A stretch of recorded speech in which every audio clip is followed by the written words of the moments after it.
কাকিমা আমি 2-3 দিন ধরে কিচ্ছু খাইনি। 2-3 দিন খাসনি তো আমি কি করব? আমাদেরকে খাবি নাই তুই? না না কাকিমা, যদি করে টাকা দিতে তা কিছু খাতাম আমি। অনামিকা তোর কাছে কিছু টাকা আছে দে দিনি। 500 টাকা আছে আমার কাছে। এনে 500 টাকা দিলাম, ওই দেখ বাজারে গিয়ে পেট ভরে খেয়ে আসবি। আমরা এখানে দাঁড়ায় থাকছি, বাদ বাকি টাকা সব আমাদের ফেরত এনে দিবি। ঠিক আছে। তোর মনে থাকবে তো? টাকা নিয়ে আবার চলে যাবি না তো?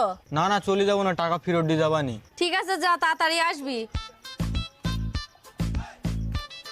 একটা কাজ করি, ওরা তোমার 500 টাকা দেছে, আমি এতে 200 টাকা রেখে দেই, আর আমার এই 300 টাকা ওদের দিয়ে আসি। ওরা তো আর বুঝতে পারছে না আমি খেয়েছি কি না খেয়েছি। এ নাও কাকিমা তোমাদের 300 টাকা। পেট ভরে খেয়েছিস তো? হ্যাঁ হ্যাঁ। ও মা, দেখেছো তো, মানুষের উপকার করলে নিজেদের উপকার হয়। কেন? ওই 500 টাকার জাল নোটটা আমার পকেটে অনেক দিন থেকে পড়েছিল, তুমি আজকে দিলে ওর পেটটাও ভরে গেল আর আমরা 300 টাকা ফেরত পেলাম।